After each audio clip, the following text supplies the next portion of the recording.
Hello and welcome to episode 12 of Play and Pretend with me, Chris McIlvenny. This week I am joined by the absolute legend that is Marty Maguire. He's an absolute gent. You're going to love it. This is Marty Maguire. Marty Maguire, thank you very much for doing this. How are you, mate? I'm grand, Chris. Good to see you. Thanks for asking me, having me on board. No, my pleasure, mate. My pleasure. So I usually start this podcast by saying how we first met, but this is kind of the first time we've met. It's This is going to be it. the joys of Zoom. We get to meet online virtually. But And I the joys of doing it with a guy my age who hasn't a clue about Zoom. Sure, it's fine. I had to get my dad on Zoom there earlier. It was a nightmare, but we got there in the end. Good. I first same thing with Jared Jordan. I first seen you in Mixed Marriage at the Lyric, and when would that have been? Was that about 7 years ago? 7-8 years ago? No. When was it? 10? Really? Yeah, I think it was 2011. That's crazy. I absolutely loved that play. It was. I was just gonna say I was just absolutely blown away because you played the father. So Mixed Marriage, I thought it was gonna be quite a well, maybe not contemporary, but I didn't know when it was gonna be set, and it was set like early 1900s. Well, actually, it was written then as well. It was actually St. John Irving. The Lyric decided to bring back some of his plays. It's not one of the well-known writers. He's not the Sean O'Casey or some of the other guys. And we were told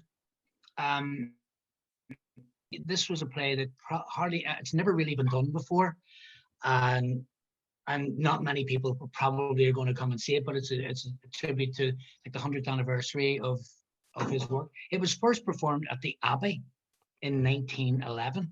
Wow.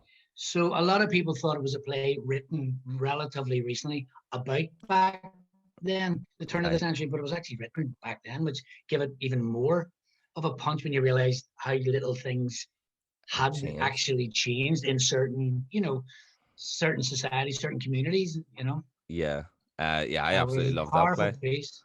It was at a time when I hadn't fully decided that I wanted to be an actor, and going to see theatre really kind of opened my eyes to what's possible and what actors can do in a theatre, because all I really knew of the theatre was like the likes of like Panto and stuff like that. So I never really seen real drama on stage, and it was really incredible for me to see that and see local actors, like people that speak like me, because obviously you're used to seeing maybe movies with Americans and English people, and then going to the Lyric and seeing such a powerful piece was just incredible. I loved it. Yeah, there was an awful lot of work went into that, and Jimmy Fay, who's now the artistic director of the Lyric, that was Jimmy directed that before he became the artistic director, right? And he really ripped up the rule book in many ways. Took an awful lot of chances with that piece, because the dialogue was because it was old Belfast dialogue, and we had to do it, and we had to stick true to that, which was more, when you were thinking back then, the Belfast accent was very, very different. It was much more Antrim coasty, because the city hadn't, even though it was a big industrial city, it hadn't developed into what it has now become, So we stuck with that almost oldie kind of language as well. But Jimmy decided to give it a good boot up the backside and shock people, which I think it sort of did, by staying, while also staying very, very true to the whole concept of the piece, Yeah. That was a brilliant experience for all of us, working with the likes of Big Jared Jordan, who I just love and adore, and a great cast, and Katie Tomley playing my wife, and then a very troubled man, and trying to find the right dynamic, and and the audiences, the handful of audiences that they said makes, not many people, it did brilliant, because word got out how relevant this old play really, really was in this day and age, So it did really well. I'm very proud of it. Yeah, it was incredible. So I'm so glad you're right. That's great to hear. Yeah, no, it really affected me, and really kind of led me on the path I am now. And so, it sounds a bit wanky saying that, but it's genuine. It really You did. blaming me for all this? No, not at all. No, I've incredible. seen your work, so I'll take full credit for it because you're That's cracking actors. So thanks, yes, mate. it's my responsibility then. Yeah. It's your fault. And Jared So Jordan as well. yeah, of course.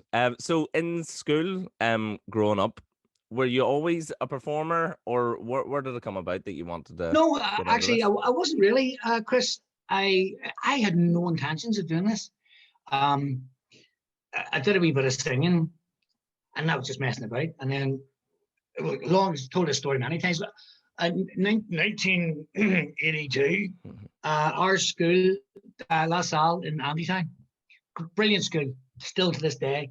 They decided that the Christmas format was going to change. There was a change of hands and director.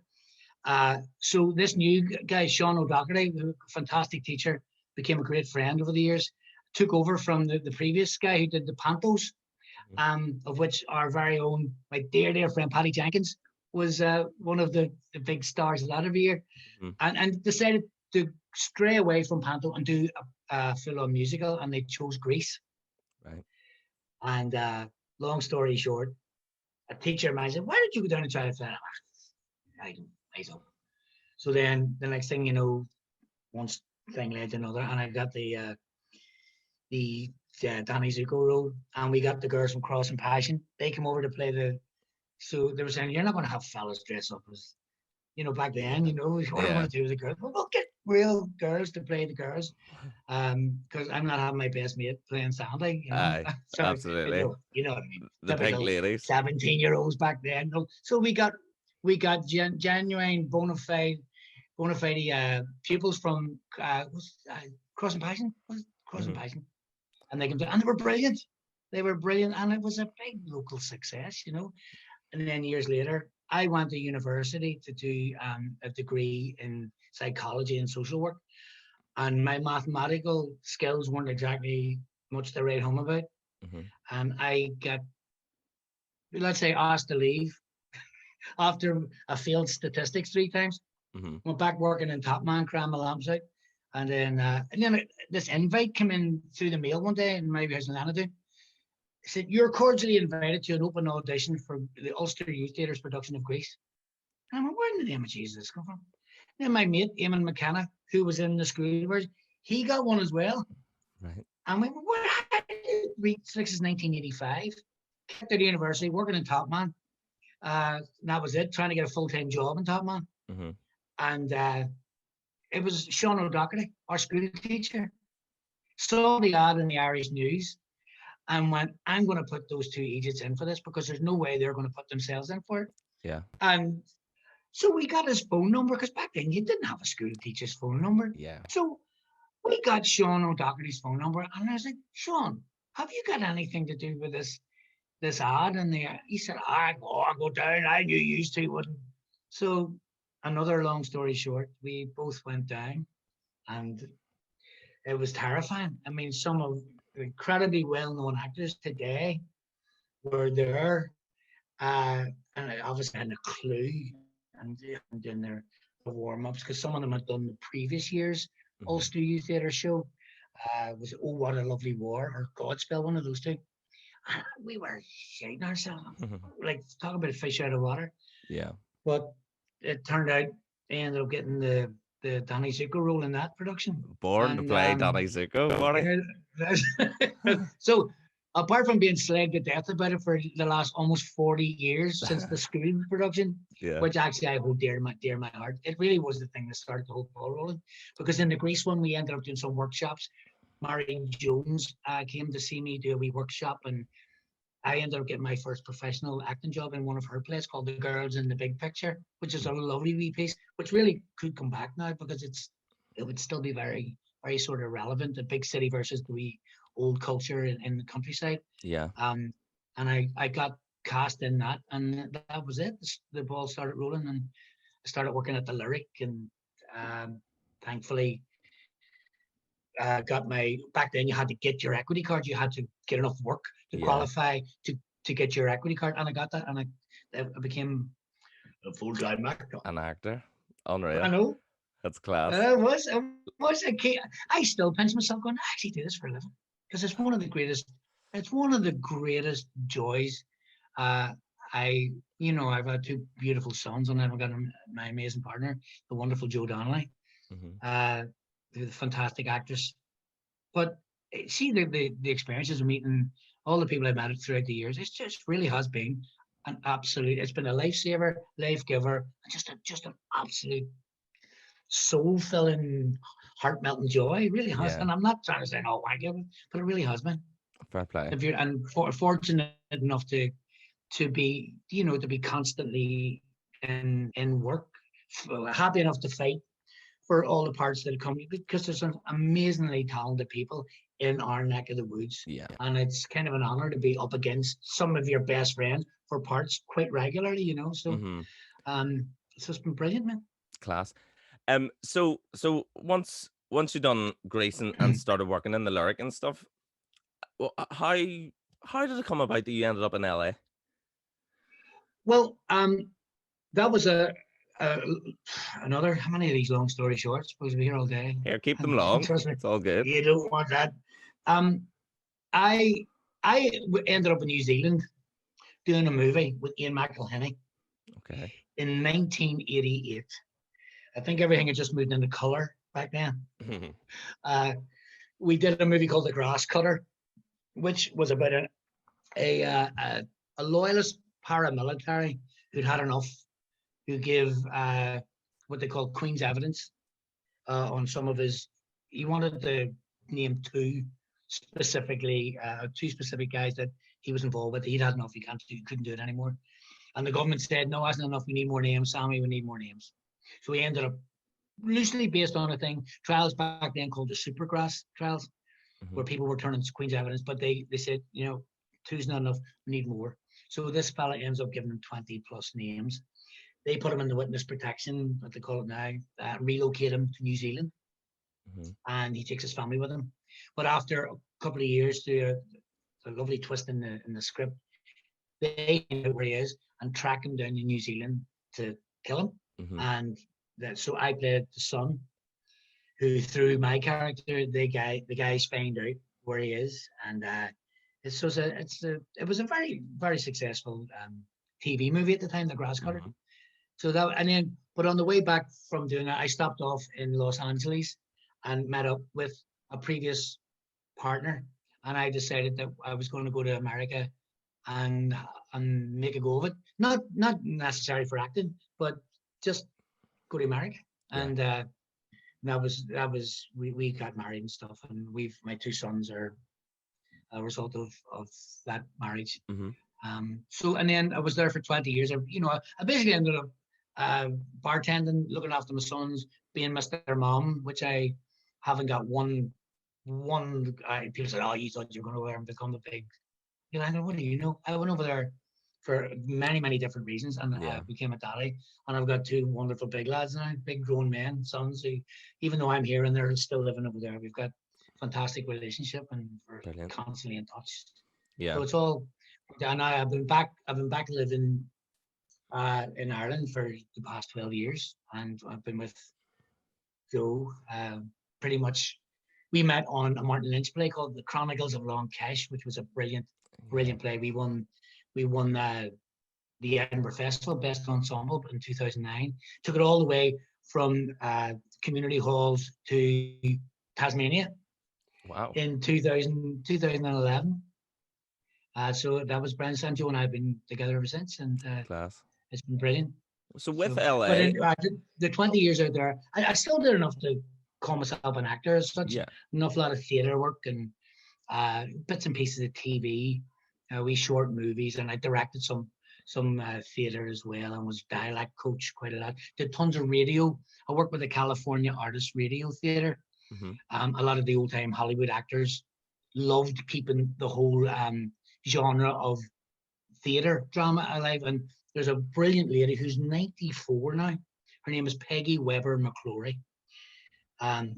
She worked with Orson Welles back in the days of the Mercury Theatre, when he did that original The War of the Worlds, when people in America actually thought it was Thought real, it was and real, some yeah. people committed suicide. They threw themselves, Wow. as so the story goes, out Mm-hmm. of tall buildings because they thought the aliens were around. She Yeah. worked with him all the way back then, and I get to work with this beautiful lady and her husband Sean McCrory, who was at the time one of the last surviving actors who was in The Quiet Man movie, The Mm-hmm. Quiet Man with John Wayne, Yeah. Warren O'Hara.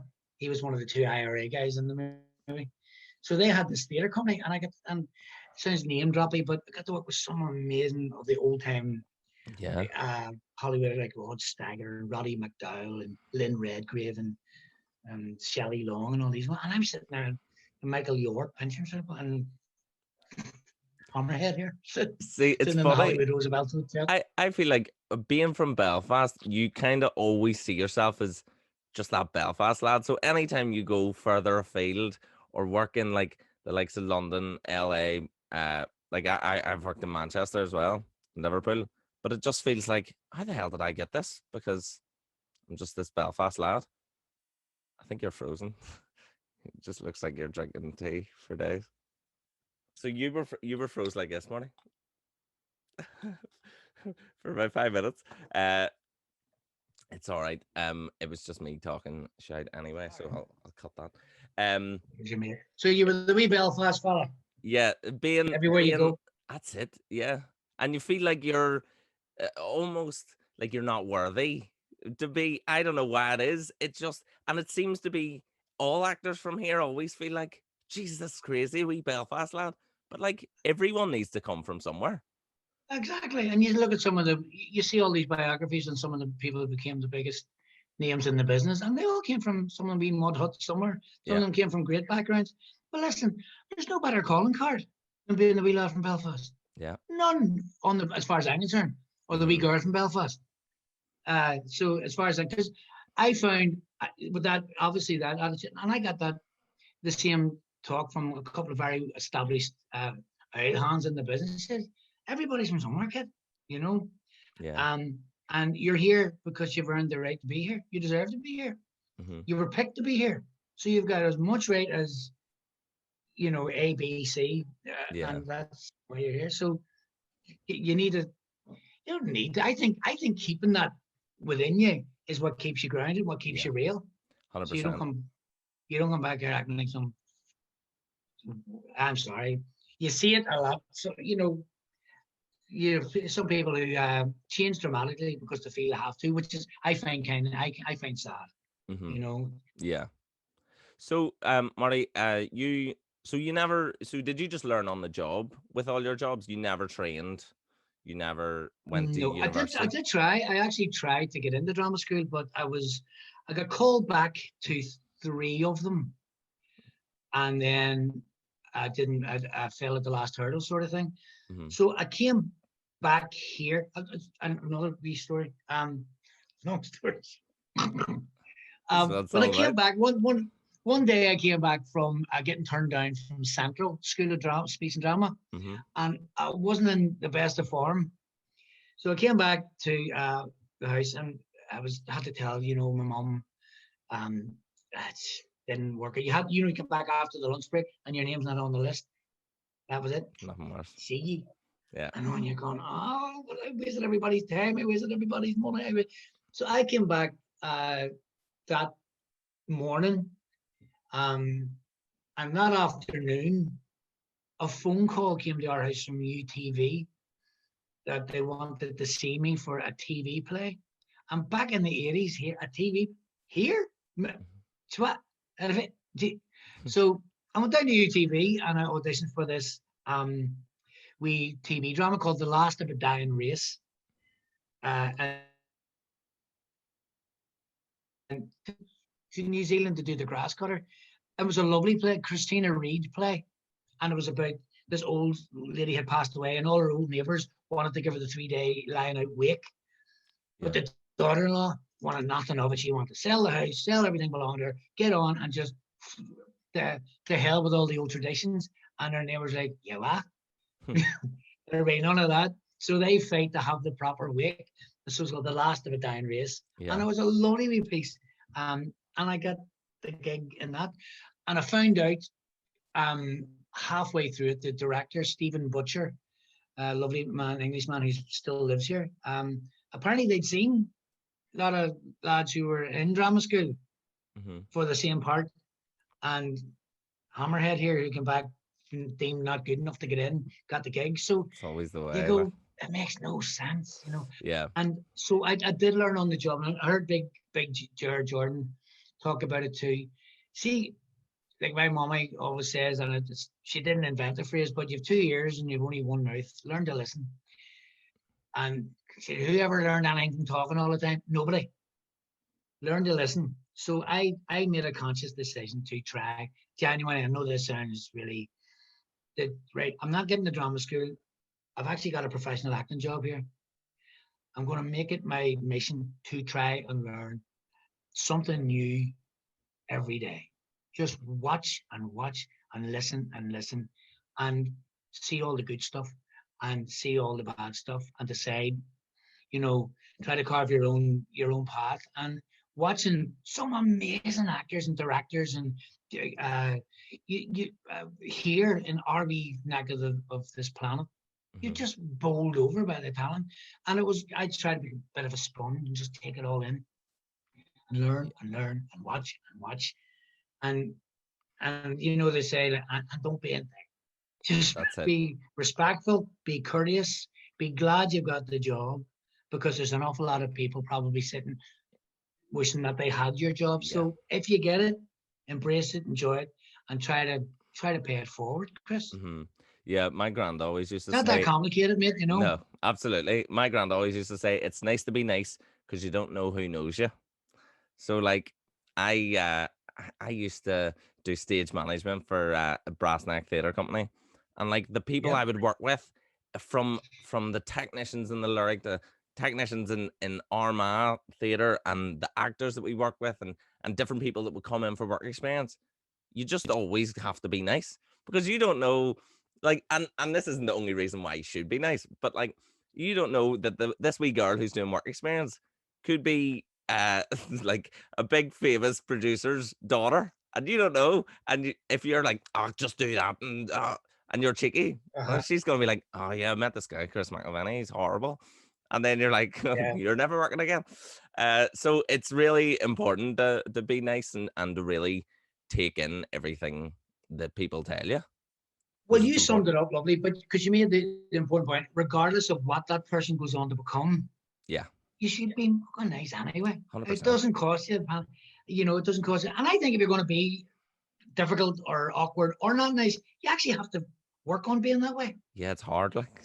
Being nice, but being easy. It's not that complicated, and especially whenever you're the one, you know, a great quote from, and I'm not sure, John, he's gone now, and he's a brilliant actor, respected and revered by so many. If anybody's watching this out there, John Hewitt, who was a Northern Irish actor.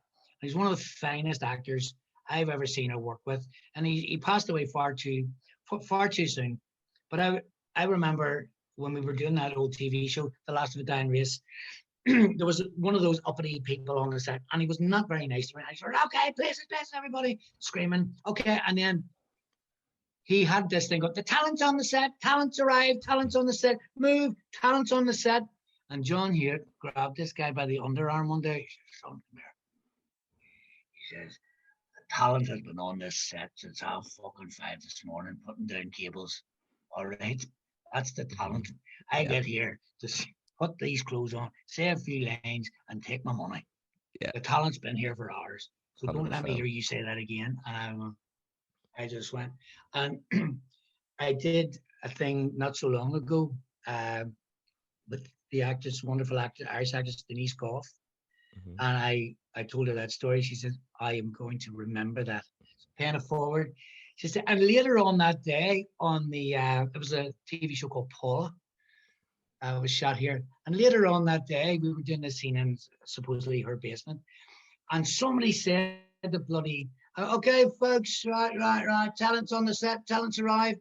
She went, excuse me, the talent's been here since 5:30 this morning. Put it on cable, plugging in light sockets to make me look good. And she found me in the crowd. She looked up and she went, And I went, and I Yeah. was like, John, Yeah. 30 years later, kid, That's it. your words are still resonating. Be nice. Don't be a dick. 100%. I really found that when I used to work, obviously backstage and would be there from like obviously it was theater, but you would be in the theater from like 9 in the morning, and you'd be Yeah. putting down floor stuff and hanging lights and setting up stuff, Yes. and then the actors come at 6 o'clock for their big check, and they're like, "We need this, we need that." I'm like, "You are Uh-huh. bastards." You should have it written into your contract. Can I have at least 3 headbutts a day? Shut up. Yeah, But you work 100%. with Brassnack, one of the best local companies with Tony Devlin and Alison as well. Joe and I have worked with them many times, and talk about making magic out of very little. Those Yeah, guys are unbelievable. yeah, Joe and I did a two-hander called A Station Once Again just a couple of 2 years ago now, uh, about the 30th anniversary of the Fela. hmm And it was all about the stories about all the people who were involved in from the back of milk floats to 20,000 people in the Falls Park, yeah. 30 years later. hmm So it was, and we played like 60 different characters between the two of us, and Tony directed that.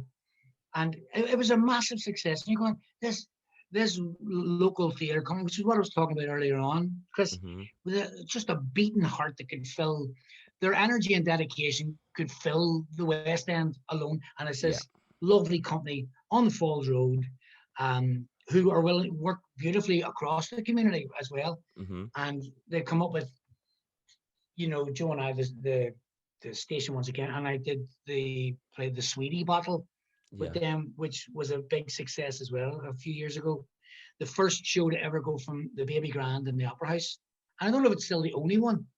And then when it was brought back and went to the main stage, That's right. Yeah, I remember hearing the about that. local That's company started incredible. off in the Baby Grand, lovely success, and then said, "No, we're putting you on the big stage now first." And I'm not sure if it's the only one still, hmm but that was a great feather in cap. Just this wonderful local company, and you've worked with the guys, so you Yeah. work Yeah, you work your backside off, like, but absolutely. What I the loved about product. working with Brass Neck was it brings theater right back to the bare bones of what it really is. It's all about the Yes, script, and it's all about the acting and the performance, and putting on a show and telling a story. So all the other stuff, all the big grand sets, there's no need for it. Like the likes of uh I use the example Man the Moon with Kieran Nolan. A one-man play, incredible, seen it right? 3 times. Yeah, I worked before I'd worked on it. I'd seen it about 6 times, and then started working on it, so seen it every night. Just loved You it. were trying to steal it from Kieran, weren't you? You're going, I'm going Yeah, to I was learn like, this. I'll take that. No one could do it as good as Kieran. It was unbelievable. But they, like with that, all that was a bench on a stage. Like obviously we had lights and fancy lights, but you didn't need Yeah. it. Doesn't matter. Mm-hmm. It's a story, and it's incredible performance, an incredible heart, and it brings theater to people who would never normally go to the theater. And they Exactly. and they come and they're like, "Oh my god, why have I never been to the theater before? This is incredible. I love this."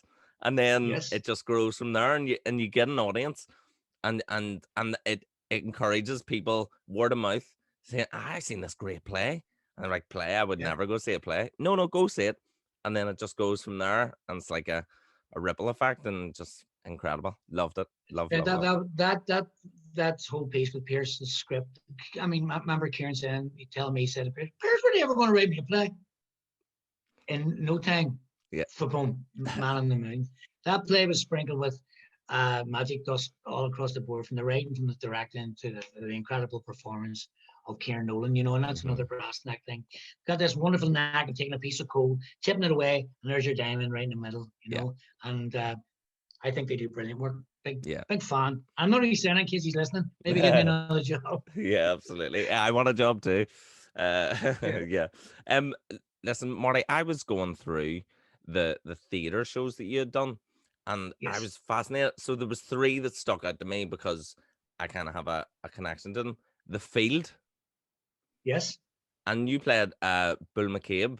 So Mm-hmm. I did that in school when we were maybe 12 or something.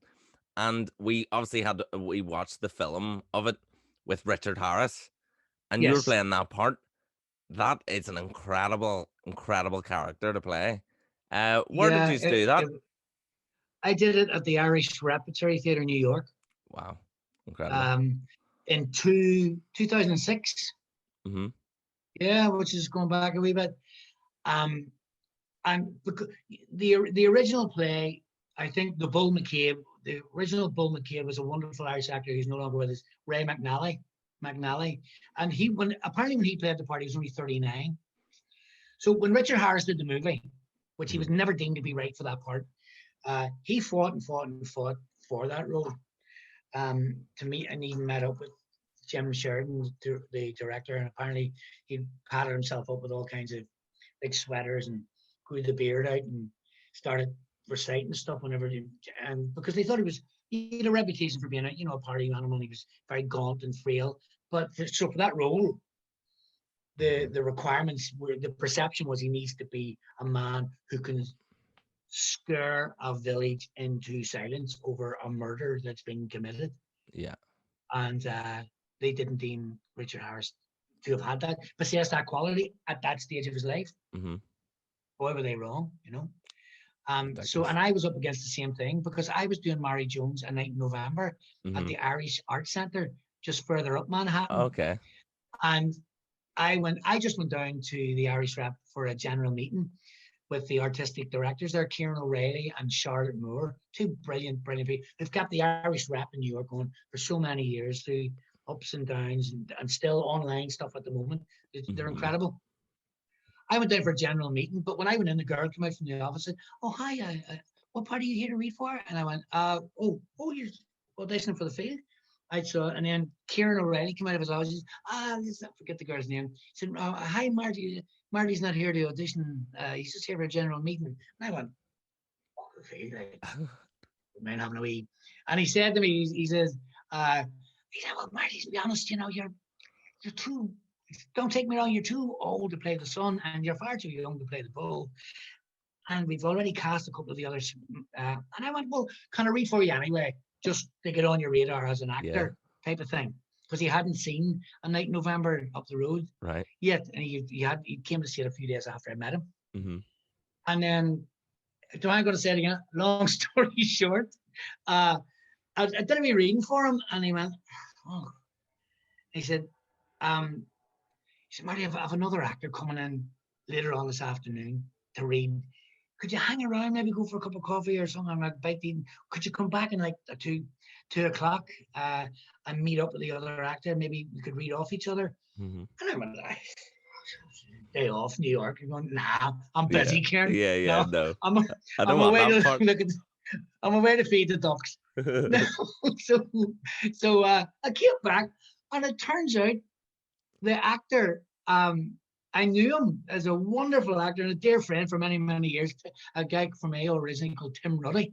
Mm-hmm. And we're the same age. There was a couple of weeks difference between us. Yeah. But Tim was in the very first play I ever did in Los Angeles, called A Flag to Fly, about the Irish soldiers, the San Patricios, who deserted the American army to fight for the Mexicans in the American-Mexican Civil War.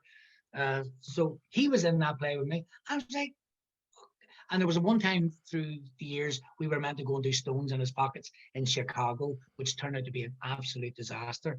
Didn't happen. So there was Tim, and he said, "Well, what do you want?" So I read for the Bull, and he read the part of the Son, and then he read Bull, I read the Son, and they went,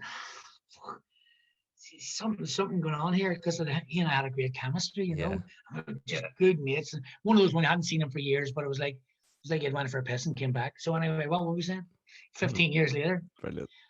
And something happened, and then another bit of a callback, and then Charlotte Moore, the lady, she went, "You know what? Fuck you guys." Excuse my language.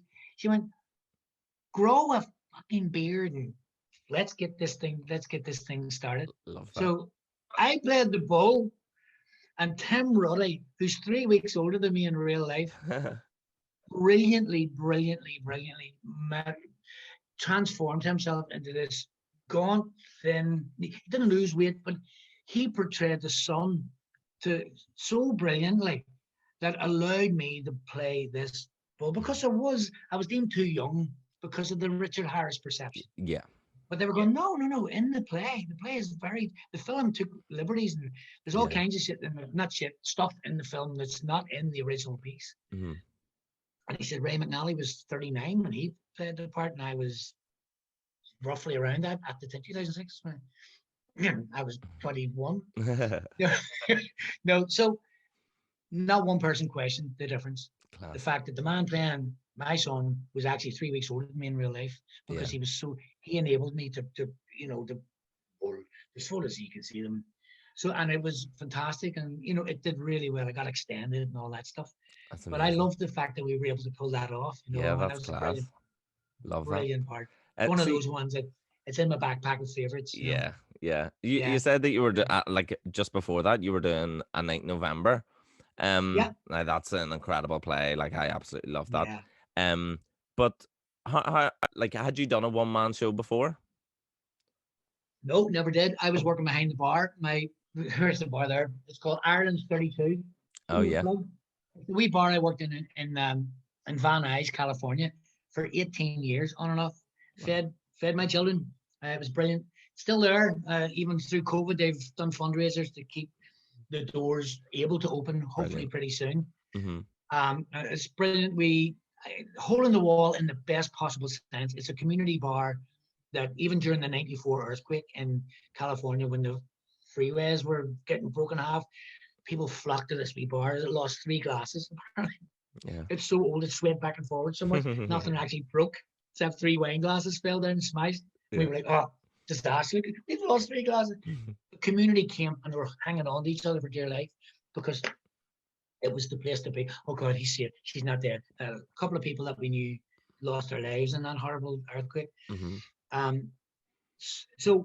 But I was working behind the bar one night, and a friend of mine had been in Dublin, came back, and he walked on and said, Marty, here. And he threw this book on the bar. I said, what's that? He said, you have to do that play. You have to do this fucking play. So I have just seen a guy in fucking Dublin do this play. It is unbelievable. And you're the only man I know over here that can fucking play this part. And I was like, all right, fucking bacon drink. And I said, what, A Night in November? And I went, Mary Jones? I said, Colin Gallagher was his name. I said, Colin, you're not going to believe it. Mary Jones actually gave me my first professional acting job. He went, oh, he said, Mary, this fucking is unbelievable. There's a guy and he doesn't book and he plays all these. And I'm right. So I started flicking through it, and I automatically went, holy shit, flicking.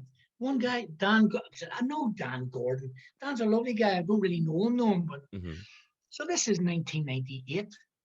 This late 97, 98. He'd seen Dan do it in Dublin.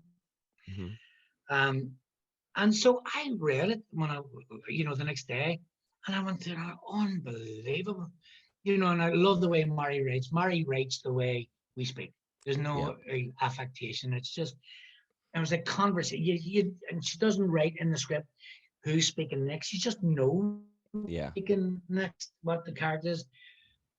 So I said 6 weeks ahead of that, because I was organizing pub theatre on Sundays and Friday nights in the bar I worked in, Ireland's 32. And I went, I wonder if I do that with script. So I did. I'm so short. With a microphone, 3 light bulbs, script in hand. I invited people. It was a $10 thing, all you could eat Irish stew, and I did that. I did A Night in November. That way envelopes become My Night in November. This was packed, and it just wrecked the place. Because I've been there nearly 10 years by that stage, but it just sat with me, resonated with me. I was familiar with the sort of the story behind it, because you caught up with the headlines living over there. So I did it as a pub reading, and then one thing led to another. I did it again for a fundraiser for an American politician called Tom Hayden. He was trying to get elected to the Los Angeles Irish American fella. He's well known for a big thing that happened in Chicago years ago. And then Mary Jones gave me her blessing to do a small production of it in the Celtic Arts Centre in a 49-seat theatre. that she came over to see it. Wow. And then one thing led to another. Um, Gary Marshall, the man who directed Happy Days and created Happy Days and directed Pretty Woman, he passed away 2 years ago. He has a theatre there called the Falcon Theatre, and he came to see it. And people said Gary Marshall, and I was going, Gary, Happy Days, automatic. Your man Laverne and Shirley and Happy Days. He directed Pretty Woman. I'm like, right, okay, right. He took it on to his theatre. He created a thing called a month of Sundays, and the first play that he put in was me doing a 9 November, and that got me into enough performances to qualify for the awards, the LA Theatre Awards, which went well in my direction, and then we took it to the Edinburgh, took it to the Tricycle in London, because the Tricycle wanted to do it again. Dan was not available. Mary Jones then said, I've just seen a production in Los Angeles. And I went, no, not getting some Americans. Said, no. It's a fella from Belfast and I've seen him do it, and she recommended it highly. So they brought us to London. And we went to the Edinburgh Festival and picked up some lovely stuff up there. London brought us back, and then went to New York to do it, Boston, the Gaiety Theatre, and then I finally got to do it in Ireland. So yeah, that play. I keep saying, when you go through a divorce and stuff, that play was a lifesaver for me, because it gave me my belief back in myself. Yeah, and you know what, Marty, you kind of made that into existence. Like you performing it with just 2 lights and a microphone, and doing a wee reading of it, and then just like you did that. Like, well, I have to mention also, thank you, Chris. But I also had a brilliant director, a man called Tim Byron Owen, lovely guy. He's from Cleveland, Ohio, but he's Welsh heritage, and him and I, 2 buck idiots. He saw me do it at the fundraiser for the politician Tom Hayden. He was involved with the Celtic Arts Centre over there, and I said, look, I don't think I can do this on my own. He said, well, do you want me to come in? And so the next thing, him and me just hit it off. And he seen the script. He said, I want a copy. He went, no. If I don't believe what you're saying, if I don't understand what you're saying, I don't believe what you're saying, it doesn't matter if I've got the script in my hand or not. And they go, oh, let me have a look at it. And I go, I have the script. And he go, oh yeah, why don't we try, you know what? Yeah, you try, and blah, blah, blah, et cetera, et cetera. I said, yeah, go. And I go, yeah. That's I believe that. That's more like, okay, actor boy, that was good. He has an actor boy, brilliant, lovely, lovely man. Yeah. So him and me bounced off most corners in London and Dublin and Boston and New York. We had a few Guinnesses over the course of traveling. We've took it to 4 different productions in Los Angeles, New York, London twice, the Gaiety Theatre in Dublin, and Boston. That's unbelievable. Finished the last time I did it was in Boston in 2006. Wow. Oh, actually, I did an excerpt from it for the 50th anniversary of the Lyric, which went down really, really well. And I think it made Jimmy Fay, I hope anyway, realize that because people said, that has not been done. I think it generated a renewed interest in the piece as well. Yeah, absolutely. So Matthew McIlvenny, Mary's son, directed a lovely production of it with Matthew Forsyth. So it was great to see it in the new, young, fresh hands, and the play continues. So and they did a wonderful job with it. So I was very proud of them. That's class. Yeah, unreal. Speaking of Mary Jones, another play that and this is interesting. So it's Rock Doves. Yes. Right. So Rock Doves. I have a place in my heart for Rock Doves because I was working for Brassneck. I was like 17, working in the Grand Opera House, and it was after the show. We were doing a Grimes and McKee Christmas show, so it was late at night. We were in the foyer having a few drinks after the show, and I was talking. No worries. I was talking to a few people, and they were asking me what I was doing. I was like, "Oh, I'm auditioning for drama schools and stuff," and they were like, "What pieces are you gonna be auditioning with?" And I was like, "Well, for my Shakespeare, I'm gonna do King Lear, Edmund the Bastard speech." And for my contemporary, I'm not too sure. I hadn't read Night in November at that stage. So I didn't really, I was just like, maybe something from A Night in November. And they went, oh, that'd be interesting. Here, why don't you ask the person who wrote it? what you should do. I was like, oh, yeah. And they were like, Mary, this is Chris. And she was sitting right there, and I went, oh my God, there's no way. So they were like, Mary, this fella, this wee guy here wants to do a bit from a night in November I for bet I know it. drama I school. bet I know what you're going to say. And she goes, oh, well, I think so we had a talk, and she was like, a night in November's a little bit old for you. But I wrote another play called Rock Doves, and there's a part in it that would suit you perfectly. Give me your email. Bonfire And like, speech. yes, exactly, the bonfire speech, right? And Brilliant. she was like, give me your email and I'll email to you. I was like, okay, no Uh-huh. worries. And so then, but like, she wrote it down on a wee piece of paper, put it in her handbag. I was like, okay, well, I'll maybe get that script. We went on, had a few drinks, and they went somewhere else, and I went home. And by the time I got to my house, she had emailed the full script. Like, they were still out somewhere, and she had emailed it. I was like, best of luck with the auditions. So I did the bonfire speech and did it in all these different places when I was 17. And then when I was then after being in drama school, I was, what age would I have been? 23. In my last year of drama school. There's this thing called Spotlight Prize. So it's like the top 20 drama school graduates in the UK and Ireland. So my Uh-huh. drama school put me forward for it. So I was like, normally I would do that Rock Dove speech very big because it's a theatre piece. And one of my teachers were like, Mm-hmm. listen, I love that monologue, but how about we strip it back and you do it for camera, and we'll see how it goes. So it really Right. changed it and really made it more emotional and deep and really, really like visceral type of thing. And did it and ended up getting picked. And I was like, holy shit. So it was Rock Doves that got me that. It's a And it was brilliant speech. just meeting Mary Jones by chance in the Grand Opera House. And and I ended up getting it. So it was That's fun. incredible. What a great story, Chris. That is Yeah. brilliant.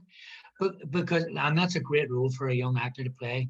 Hmm. But that speech it breaks his heart because he builds a bonfire to try to please. Yeah. Um, give the story away. Yeah, I was very fortunate to have been in that. Ian McIlvenny directed that in Hmm. New York at the Irish Right. Arts Centre, and it was lovely to be given that role of knacker to because that's a tough one to get right. Yeah. Um, you've read the whole? Yeah. Have you read the whole Yeah. piece? Yeah. Uh, Knacker Woods, the homeless alcoholic guy, it's a brilliant part. So to be able to originate a role in one of Mary's plays is another lovely wee feather in my backpack, which I'm very proud of. Hmm. And I was sad I wasn't able to do it when it came here Hmm. because I was already involved in doing another tour of the Chronicles of Long Kesh. Right. So I know that Adrian Dunbar took over that role Yeah. for the Irish production of it at the I think it was the waterfront. Yeah. So it's another it was uh, a brilliant job to be involved with Yeah. It in was a New York as well. brilliant play for me to get to read. And it was for me being such a young actor, and the fact that I wasn't quite sure, and the fact that Mary Jones is like, no, this would be perfect for you. And then it Yeah. turned out to literally be perfect for me. I was like, oh yeah, you're right. So I'll trust you. that's class. I mean, so you have a bit of ownership with that whole thing now because of what it's done for you. 100%, because I've been doing it for, well, it's near 7 years. I haven't done it in maybe about a year, but Yeah. that just because it got me into drama school, and it got me here, and then got that spotlight Mm-hmm. prize, and I was like, geez, that's That's brilliant, mental. Chris. Yeah. What a great story. I had no idea. That's fantastic to Yeah. hear that. See all Mental. these wee gifts that keep giving. That's it. You know, and if the play ever came back, you'd be perfect to play the part for real still. I mean, you Yeah. could still play that role. I wouldn't say no Maybe, to it. dust off the That's dirt it. rags. You be knacker. That'll be the I did it with a lovely young actor, a Dublin actor based out in New York called Johnny Hopkins.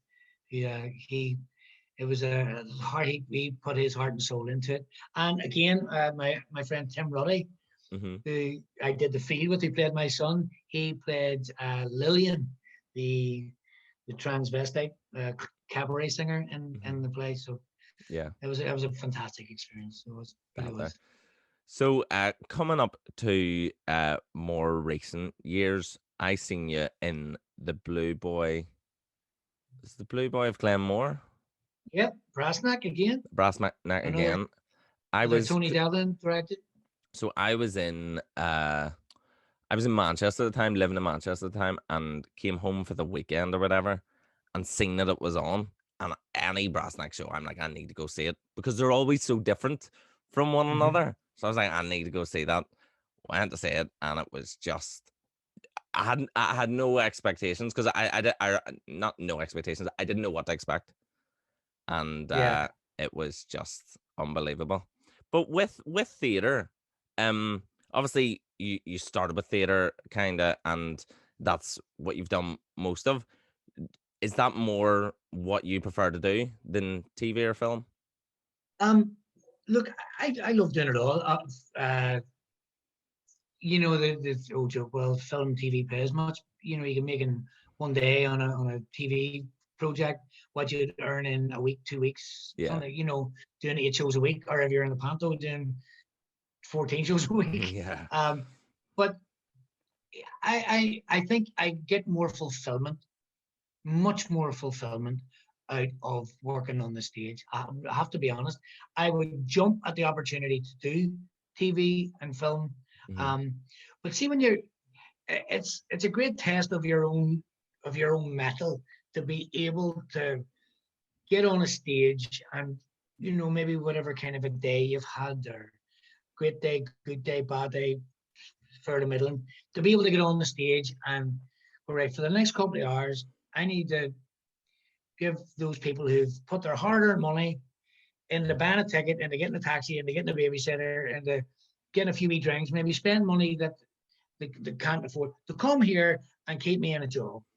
And hmm I know that sounds like you know everything with the company with hmm string music, but it's true.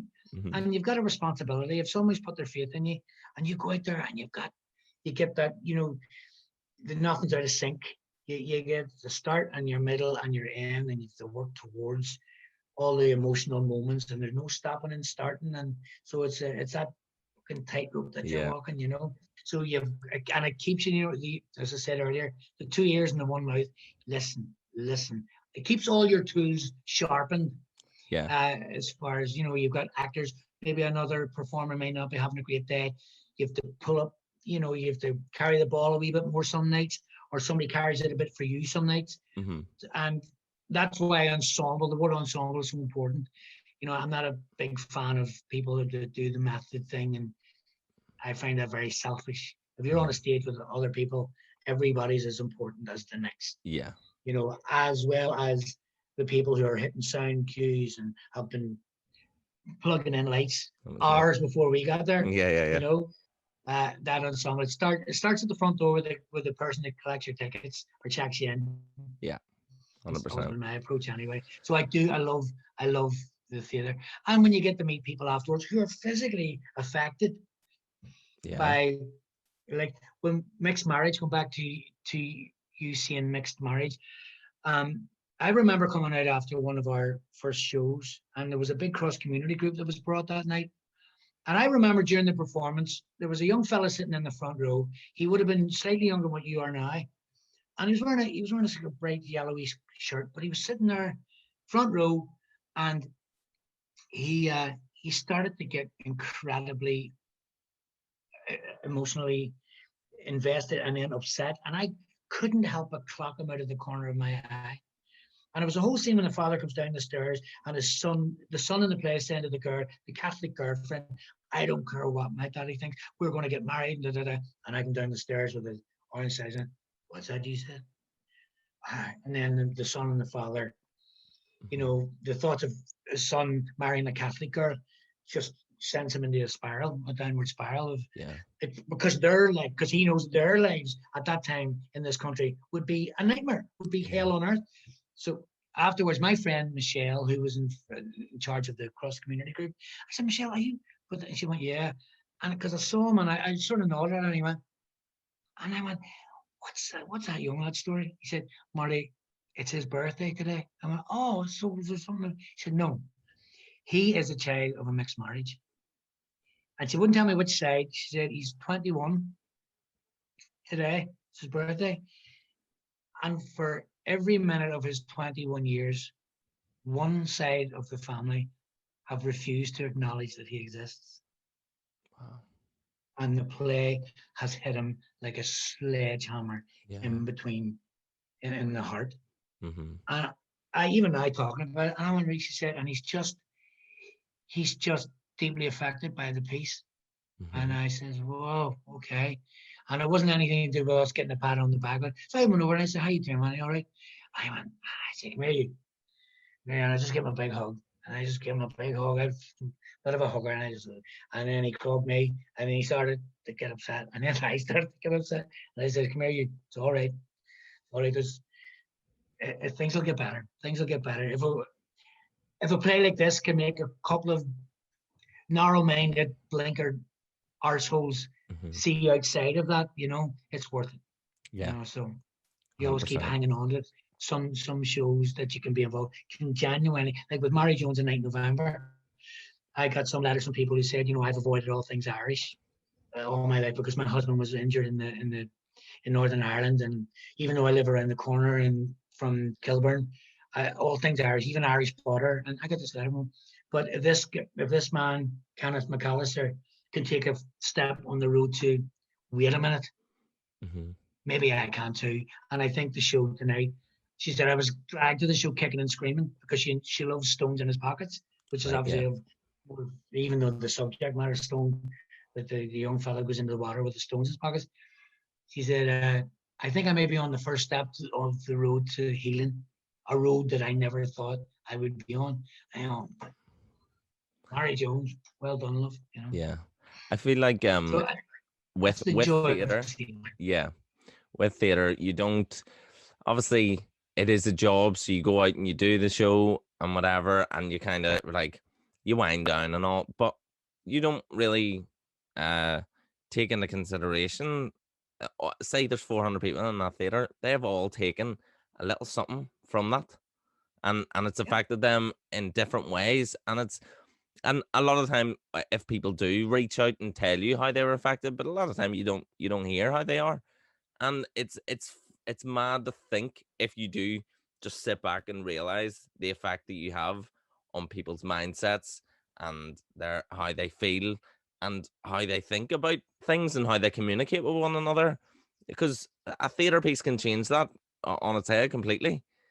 So and like I've always been a big theater head. That's my bag. Like, obviously yeah, TV and film, it's lovely. Like, but having an audience there, it's that you can't mess up, and you're there, and you're kind of on a journey with them.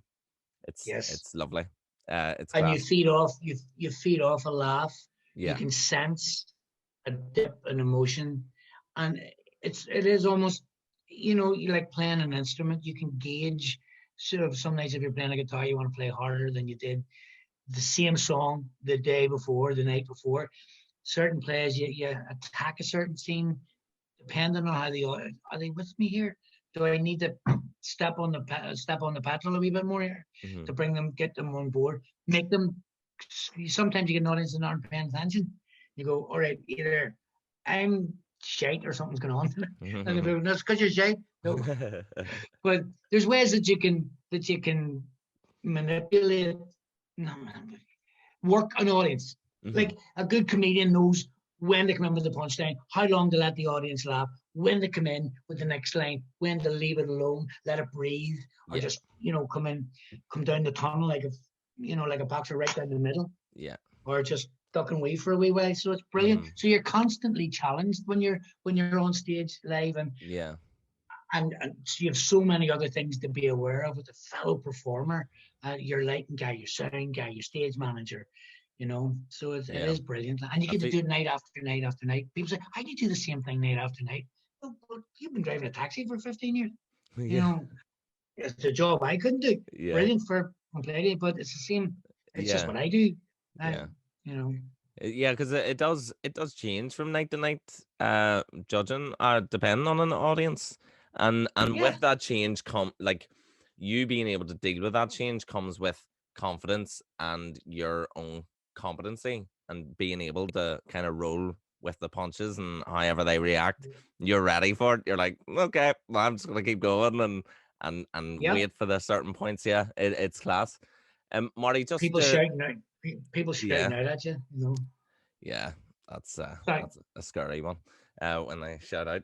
No, I was just gonna say I could literally speak to you all day. You're an absolute legend. But just to finish off, God, what right back at you, Chris. thanks, mate. What advice would you give for any aspiring actors or anyone who is already in the industry and needs a wee kick up the arse?